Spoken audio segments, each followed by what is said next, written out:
sold on the idea of moving away from the technology that we had in terms of the server and the system, the way that it was set up, into what I understand is a Linux-based system.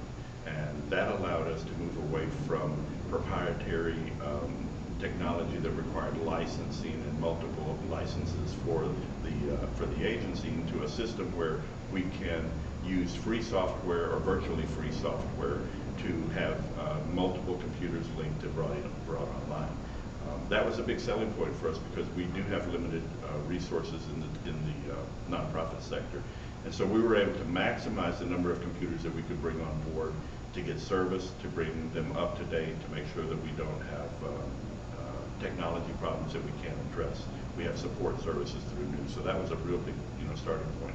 We didn't have, we basically got rid of an older server that wasn't working well for us and brought online a new, more compact but more efficient server that we're able to use.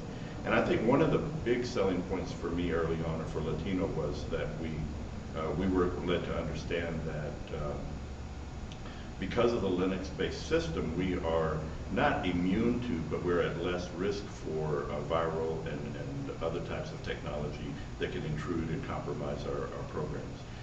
Also, the explanation was given to me, and I understand that we have a backup of all that we do now, which I wasn't certain that we were secure in the past, but we actually have a backup of all the work that we do in a off-site location that adds another level of security for us.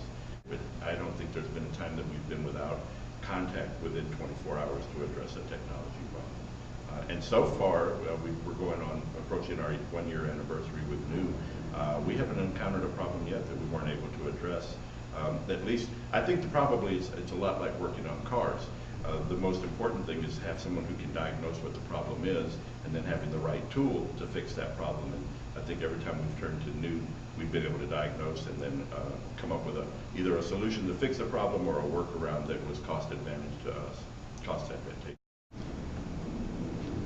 One of the things that we at Latino have used is our cell phones. We are accessible 24 hours a day, 7 days a week. If the building alarm goes off, these kinds of things we need to know. So Latino has invested in technology with regard to certain word in my login. And I'm able to check my calendar, I'm able to check my email, I'm able to check messages that are sent to me anywhere that I go. So it's something that's been very useful for me. I don't necessarily like being that closely tied to work, but when you need it, it's important. And so I'm able to access my email account anywhere I go, either through a computer at home or through my